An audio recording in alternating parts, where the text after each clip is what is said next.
मित्रों, वैदिक ज्योतिष केंद्र में आपका स्वागत है। आज हम बात करने वाले हैं जन्म कुंडली में राहु के ऊपर स्पेशल चर्चा। राहु एक भयावह ग्रह माना जाता है। छल, कपट, द्वेष, ईर्ष्या, जलन, विघटन, अलगाव, संक्रमण, ठीक है, बिखराव, विखंडन, ठीक है, और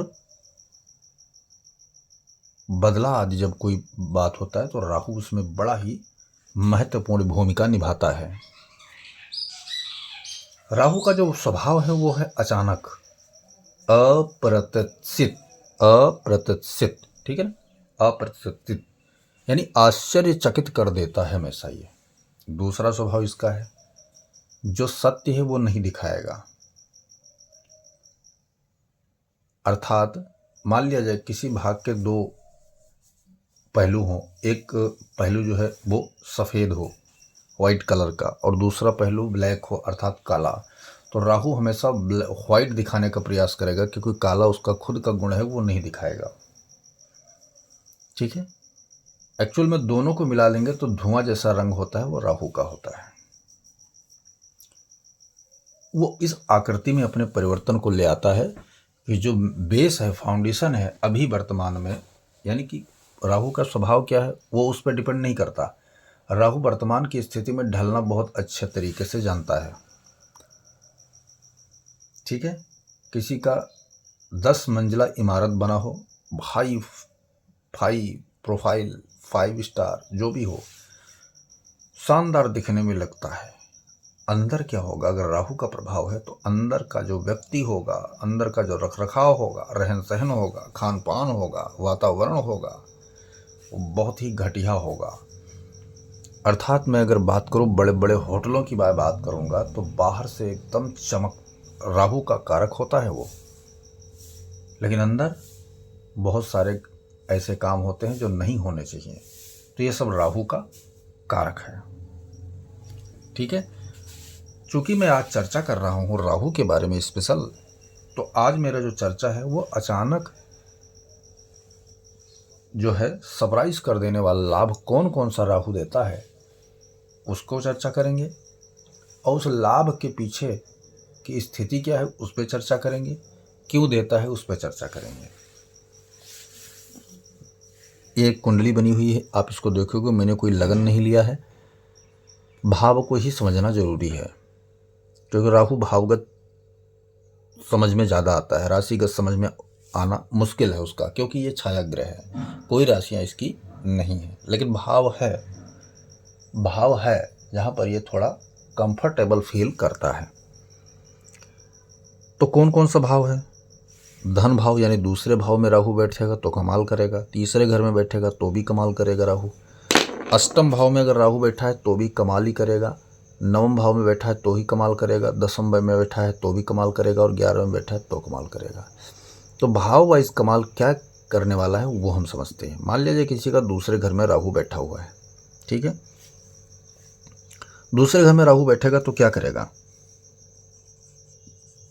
धन की स्थिति जो होगी आपकी,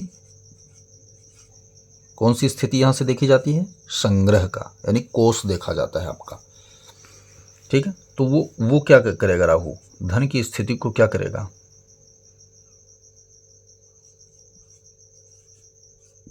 ऊंच नीच वाली स्थिति में लेके आएगा वो। अब ये कौन सी स्थिति है? जैसे कभी कभी आप लाखों इनकम करेंगे, ठीक है, कभी कभी लाखों इनकम करेंगे, तो कभी कभी आपका ये लाखों रुपए खर्च भी करवा देगा वो। खर्च वो नहीं, खर्च का भाव तो 12वां है, ये खर्च कैसे करवाएगा? यानी उसी सेक्टर में निवेश करवा देगा, फिर आपको करोड़ों दे देगा। कभी धूप कभी छांव की तरह कोष आपका रहेगा। परंतु यहाँ जो सबसे जबरदस्त लाभ राहु देता है वो धन की स्थिति को उपयोग करवाता है। उपयोग करवाता है, कहाँ करवाएगा?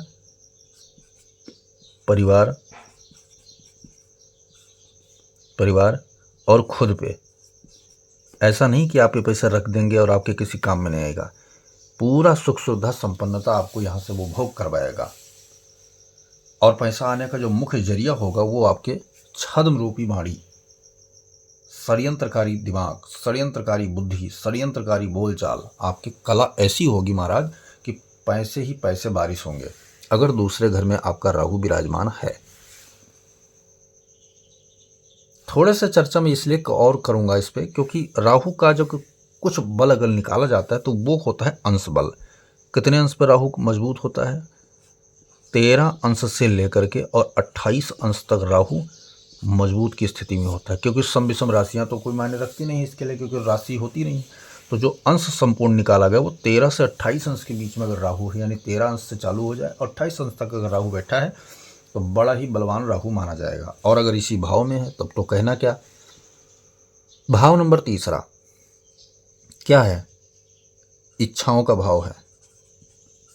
जो मूलतः हम ले रहे हैं वही बात करें, बाकी बहुत सारी चीज़ें इससे देखा जाता है। भाई बहन, पराक्रम, ठीक है, संबंध, प्रेम, बहुत देखा जाता है। तो इच्छा, अब जो इच्छा, ये इच्छा पता कैसे चलेगा? वो अन्य ग्रह डिपेंड करेगा। राहु स्वयं की इच्छा नहीं प्रकट करता, ग्रह की इच्छाओं को वो बढ़ाता है, जिसके साथ संसर्ग में आता है वो उसका। तो इच्छाओं की पूर्ति वो जो राहु के करवाएगा वो शानदार करवाएगा, यानी कि झटके में, तत्काल जिसको बोलते हैं, तत्काल। चाहे छोटी इच्छाओं का ही विचार होता है। अब हम पर्टिकुलर अगर बात भी कर लें तो आप निडर होके उस सेक्टर विशेष में, उस क्षेत्र विशेष में आप कदम रखेंगे जिस क्षेत्र विशेष का आपके अंदर इच्छाएं हिलोरे मार रही हैं या आप उसका कल्पना कर रहे हैं, सपने देख रहे हैं, राहु सपोर्ट करेगा आपको तत्काल, और तत्काल वो इच्छा आपके पास आ जाएगा। लेकिन थोड़ा सा इसमें क्या है, आपकी इच्छाओं के प्रतिकूल आपके संबंधी हो जाएंगे यहाँ पर, तो आप अलग थलग पड़ सकते हैं। ठीक है, आप अपनी इच्छाओं क्या बोलते हो, महत्वाकांक्षी, आप महत्वाकांक्षी हो जाएंगे थोड़ा सा। लेकिन सुख सुविधा संपन्नता आपकी इच्छा के विरुद्ध कभी नहीं जाएगा, वो आपके अकॉर्डिंग ही रहने वाला है। बात कर लेते हैं अष्टम भाव की। अष्टम भाव क्या होता है? अप्रत्याशित घटनाओं का, अचानक का, दुर्घटना का, आयु का, दंड का, इन सब का भाव है। और वसीयत आदि का भाव होता है, अचानक धन वगैरह जब बात चर्चा करते हैं ना, क्या देगा आपको? जो देगा वो अचानक ही देगा। जैसे विवाद, ठीक है, दुर्घटना, ये तो सामान्य स्तर की यहाँ से देखा जाता है। हम बात कर रहे हैं धन और वसीयत की। धन और वसीयत, अच्छा, वसीयत में क्या मिलेगा आपको? जिस ग्रह के साथ, इस बृहस्पति के साथ इसका संसर्ग हो जाता है कहीं किसी तरीके से, दृष्टिगत किसी भी करके, युतिगत अगर होता है तो वो राशियाँ डिपेंड करेंगी फिर, क्योंकि गुरु आ जाएगा तो उसके वजूद है। ठीक है, मान लें धनु राशि में गुरु राहु बैठे हैं, मीन राशि में गुरु राहु बैठे हैं, कर्क राशि में गुरु राहु बैठे हैं, तब वहाँ पर क्या करेगा? धन से आपको सराबोर कर देगा, बहुत धन अचानक आपके पास आएगा, यहाँ तक कि गड़ा धन भी दिलवा देता है कई बार। ठीक है, संपत्ति की जब बात आती है तो चंद्रमा और शुक्र कारक हो जाते हैं। अपने कर्म से तरक्की, फैक्ट्री, कोल, कारखाना लगाने वाले राहु का जिम्मेदार होता है। तब शनि का संसर्ग होता है। भूमि, प्रॉपर्टी, डीलर, आर्ट, खेल कूद, दुनिया में इन तरह के बात लड़ाई झगड़ा, गैंगस्टर आदि का बात करते हैं, मंगल कारक हो जाता है। बुद्धि, तकनीक, शिक्षा, पद्धति, यानी कुल मिलाकर षड्यंत्रकारी दिमाग, वक्ता प्रवक्ता जो लोग होते हैं ना, वकील वगैरह, जज वगैरह, ये राहु वहाँ पर जो है बुद्ध के साथ मिलकर आपको संसर्ग करवाता है। समस्या कहाँ खड़ी होती है? चंद्रमा और सूर्य के साथ। वहाँ पर कटाप करता है राहु, वहाँ कहता है या तुम अपने आप को संभालो या मैं अपने आप को संभालूं, क्योंकि इनका दोनों का संसर्ग कभी साथ में हो ही नहीं सकता। राहु क्या है? छाया है। छाया सूर्य को भी समाप्त करना चाहती है और छाया चंद्रमा को भी समाप्त करना चाहती है। तो इसलिए चंद्रमा और सूर्य की स्थिति पर निर्भर यहाँ डिपेंडेंस बहुत खराब रहता है। तो दो योग होते जो राहु को बर्बाद करते हैं हमेशा, चंद्रमा के साथ युति या दृष्टिगत संबंध और सूर्य के साथ। बात कर लेते हैं नवम भाव की। नवम भाव क्या है? भाग्य है, धर्म है, अध्यात्म है, चिंतन है, शील है, ठीक है, ये सब भाव होते हैं, परंपराओं का भाव है, पूर्व जन्म के कृत्यों का भाव है। तो इनसे जो स्थितियां होंगी, यानी कि धर्मगत हम चर्चा करें तो आपको क्या करेगा राहु, अवसर परस्त बनाएगा,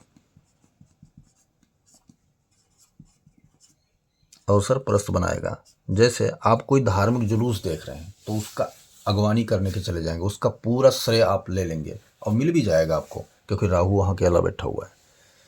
कोई परंपरा है, फॉलो जरूर नहीं करते आप कोई चीज़, लेकिन जब परंपराओं की होड़ की बात आएगी, उसमें प्रतिस्पर्धा की बात आएगी, तो आप उसको सिर माथे पर धारण कर लेंगे, ऐसा जैसे मान लिया जाए पूरे जीवन आपने इसी का पालन किया है।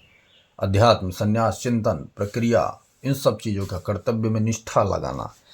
ऐसे लोग जो है वेद के रक्षक भी माने जाते हैं कई बार, धर्म के रक्षक, धर्म ध्वजा, झंडा लेकर आगे चलने वाले, झंडा बरदार जिसको बोलते हैं। तो ऐसे लोग जो है आगे चल करके नेतृत्व करने की क्षमता राहु इनको जबरदस्त देता है, क्योंकि इनके पास गुणवत्ता होती है, शैली होती है, तरीका होता है हर चीज को डिफेंड करने का। किस मामले में? कर्तव्यनिष्ठ, धर्म परायण, इन सब चीजों का। मैंने क्या कहा, एक चीज सब भूलना मत, तत्कालिक क्षण की बात कर रहा हूं, ऐसा नहीं कि पूरा जीवन ये फॉलो करवाएगा, नहीं, जब भी अवसर इसको मिलता है अवसर परस्त बनाता है व्यक्ति को। बात कर लेते हैं दसम घर की।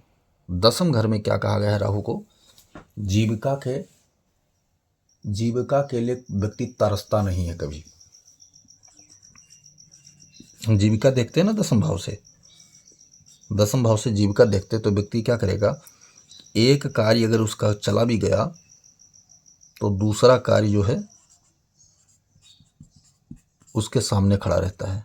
इसी प्रकार दूसरा चला गया तो तीसरा खड़ा रहता है, तीसरा चला गया तो चौथा खड़ा रहता है, और उसी से उसकी दैनिक क्रियाओं में कोई असर नहीं पड़ता है, दैनिक क्रियाओं में कोई असर नहीं पड़ता है।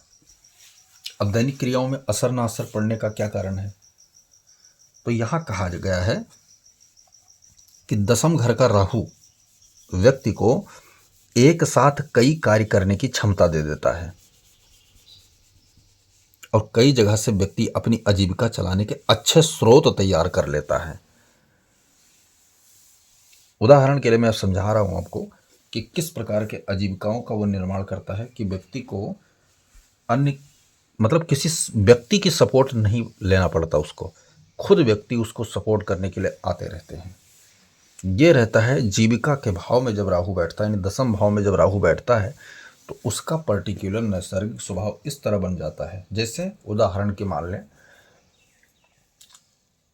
कोई ठेका लिया किसी ने, ठीक है, किसी ने कोई ठेका लिया किसी भी चीज का, उस ठेके का कॉन्ट्रैक्ट व्यक्ति के पास खुद आएगा, पहली बात। दूसरा, वर्कर्स उसके पीछे लग जाएंगे कि मुझे काम चाहिए, मुझे काम चाहिए, यानी अपने नीचे ठेका इसको मिला, किसको, व्यक्ति को, लेकिन राहु क्या करेगा, उस ठेके में से ठेका दिलवाने का नए नए जुगाड़, नए नए रास्ते पैदा कर देगा, व्यक्ति जुड़ते चले जाएंगे उससे। दूसरा उदाहरण है मंत्रालय। कोई मंत्रालय है, जैसे मान लीजिए कोई भी मंत्रालय है और उसका मंत्री ये बन गए, ठीक है, तो व्यक्ति तो जुड़ेंगे उससे, नए नए लाभ के तरीके वो निकालेगा जीविका का। दूसरा, कम्युनिकेशन,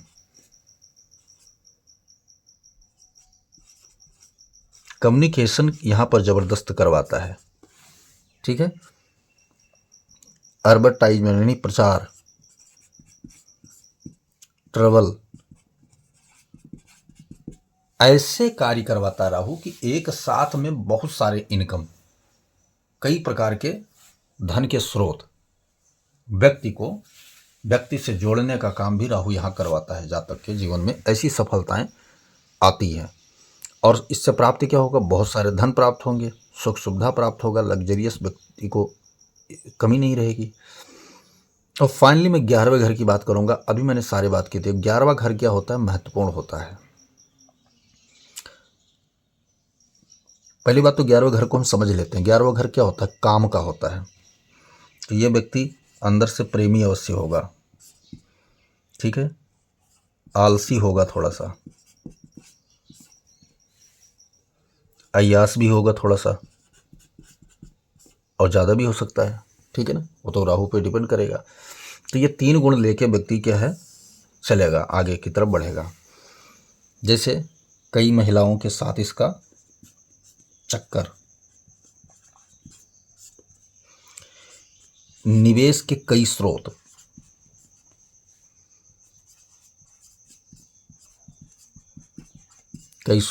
ठीक है, धन के आगमन का कई स्रोत, ठीक है, महिलाओं का सम्मान भी करेगा, ये महिलाओं का सम्मान भी करेगा। और ऐसा राहु क्या करता है, कन्याओं के उद्धार के लिए, यानी मोमेंट के लिए, जैसे एनजीओ वगैरह होता है उसमें दान भी करवाता है। ये ध्यान रखना इस चीज़ को। महिला से ये महिलाओं का भोग भी करता है, यानी महिला का भोगी होता है ये, अर्थात अय्यास प्रवृत्ति का, छिछोरा टाइप में होते हैं ऐसे लोग। लेकिन जब कहीं बात आ जाती है महिलाओं के उत्थान की, तो ये पीछे नहीं हटता वहाँ। उनको उत्थान के एनजीओ आदमी भाग लेकर के, वो जो है ना वीमेन मूवमेंट वगैरह आज जो चलते हैं ना, जो एम्पावरमेंट आगे चल रहा है ना, वुमेन एम्पावरमेंट, उसके थ्रू अपने आप को चमकाएगा व्यक्ति है, और महिलाओं की नज़र में बहुत बड़ा क्या बन जाता है, हीरो बन जाता है अपने इस कर्म के द्वारा। 11वें घर का एक फायदा और है, 11वें घर का भावगत संबंध अगर दूसरे भाव से स्थापित हो जाए, जैसे मान लिया कैसे स्थापित होगा, तो उसका एक एक्स्ट्रा पावर देता है राहु। राहु एक एक्स्ट्रा पावर तुम्हें निकाल के जीवन में देगा। क्या देगा, मान लिया जाए 11वें घर का संबंध लगन भाव से बन गया, ठीक है, लगन भाव से बन गया मान लिया जाए,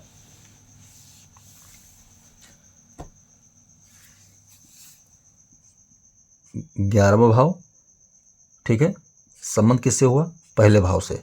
तब क्या होगा,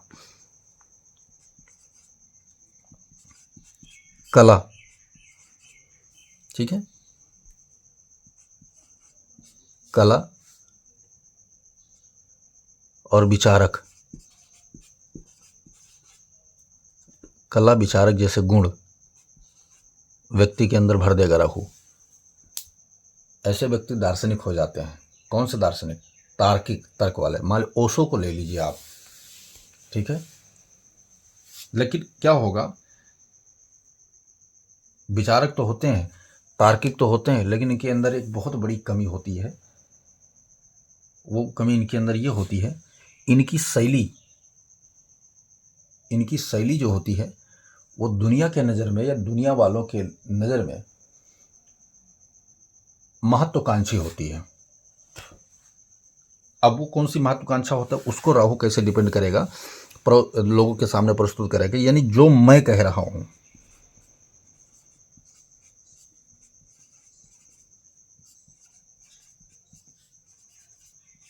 जो मैं कह रहा हूं वही तर्क है, वही तर्क संगत है, वही तर्क संगत है। अब मान लिया जाए किसी शब्द के 2 पहलू हों, ठीक है, ऐसे बहुत से शब्द होते हैं जिनके 2 पहलू होते हैं, 3 पहलू होते हैं, 4 पहलू होते हैं, तो वहां पर ये फंस जाते हैं, और फिर उसका डिफेंड ये अपने जिद पे करते हैं, और जिद पर डिपेंड करने के कारण संतुष्टि व्यक्ति को नहीं दिलवा पाते हैं, व्यक्ति को संतुष्ट नहीं कर पाते हैं। ऐसा खासकर मामला कब होता है, जब व्यक्ति के संघर्ष से जुड़ा हो कोई चीज, रोग से जुड़ा हो कोई चीज, प्रेम से जुड़ा हो कोई चीज, काम से जुड़ा हो कोई चीज, ठीक है, इससे जुड़ा हो, तब यहां पर इनका जो लॉजिक होता है वो फेल हो जाता है। क्यों, क्योंकि इसके अनेकों पहलू होते हैं। बस इनके जो है थोड़े घमंडी प्रवृत्ति के होते हैं। अब घमंड तो नहीं कह सकते क्योंकि ये मजे हुए खिलाड़ी होते हैं, ऐसा नहीं कि बस मूर्खतापूर्ण व्यवहार करते हैं, नहीं, मजे हुए खिलाड़ी होते हैं ये लोग। शास्त्रों का, किताबों का, यानी जिस सेक्टर में क्षेत्र में कदम रखते हैं तर्क को लेकर के, उसमें पूरी तैयारी करके जाते हैं, ऐसी बात नहीं है। लेकिन खूबी इतने इनके अंदर होती है कि ये जो कहते हैं कि मैं ही तर्क संगत हूँ, बाकी दुनिया तर्क संगत नहीं है, ये इनके अंदर कमी है। दूसरे का न तो ये मौका देना चाहते हैं, न दूसरे को ये मौका स्वीकार करना चाहते हैं, ठीक है ना। हाँ, इनके अंदर ये भी संतुष्टि रहती है कि हमें कोई मौका दे चाहे न दे, ठीक है। अगर इनका संबंध चतुर्थ घर से हो जाता है, चतुर्थ घर से, तो इनकी शैली ऐसी हो जाएगी कि इनके चमक धमक में दुनिया पागल हो जाएगी। दुनिया पागल हो जाएगी। कैसे पागल हो जाएगी? गाड़ी, बंगला, वाहन, संपत्ति, प्रॉपर्टी आदि इनका इतना होगा, राबा ढाबा इतना होगा कि जवाब ही नहीं। दुनिया कहेगी वाह क्या बात है, इसके जैसा तो है ही नहीं कोई। कितना सुख सुविधा, लग्जरियस सुख सुविधा ये बटोर रहा है जीवन में। ये राहु की कृपा के कारण होता है इनके साथ जीवन में। राहु वो सारी चीजें एक तरफा इसको देता जाएगा, देता जाएगा। दुनिया चमक में पागल हो जाती है। राहु चमक ही तो देता है, लेकिन उसके पीछे की स्थिति क्या होगा कि ये प्रॉपर्टी आई कैसे, क्या परिस्थिति है, वो अन्य ग्रह पर डिपेंड करेगा। और ऐसा लगभग राहु के क्षेत्र में ऐसा जो होता है वो विवादपूर्ण ही होता है, लेकिन संपन्नता पूरी तरह दुनिया वालों को दिखेगा। ये राहु का चाल होता है, राहु की संपन्नता होती है। यानी भोग विलासता में किसी प्रकार चतुर्थ भाव से अगर संबंध बन गया, सुख में कमी नहीं करेगा, लेकिन विवाद से उसका रिश्ता नाता रहने वाला है। बात कर लेते हैं पंचम भाव की। राहु का, ठीक है, धन भाव से धन भाव का संबंध, तो धन का कनेक्शन निकला। मैंने आपको लगन का बताया, मैंने आपको चतुर्थ भाव का बताया। अब बात कर लेते हैं पंचम भाव की। अगर डायरेक्टली 11वें घर में राहु बैठा है, पंचम भाव से संबंध बना रहा है, या तो इसके स्वामी यहाँ बैठ जाएं या इसके स्वामी की दृष्टि हो जाए तो ही संबंध बनेगा, ठीक है ना। तो वो क्या होगा फिर? कन्या संतान जातक के तो पहली बात बहुत होगी, कन्या संतान के द्वारा उसका संबंध कहीं न कन्याओं से जुड़ेगा, जरूर जुड़ेगा, पहला। दूसरा, स्त्री सम्मानक होगा, वो स्त्री का सम्मान जीवन में बहुत बार पाएगा। प्रेम का कवि हो जाता है, वो प्रेम का कवि हो जाता है, ठीक है। और काम भावना से ग्रसित होता है, थोड़ा काम भावना उसके अंदर बहुत ज्यादा होती है, ग्रसित होता है। लेकिन दिमाग उसका क्या होगा? कंप्यूटराइज होगा। जितना पढ़ेगा उतना परोसने के मामले में जितना पढ़े, जैसे मान लिया मैंने 10वीं कक्षा पढ़ी तो हम 12वीं तक पढ़ाएंगे, क्योंकि हमारा आंतरिक विकास बहुत ज़्यादा होगा राहु के कारण से।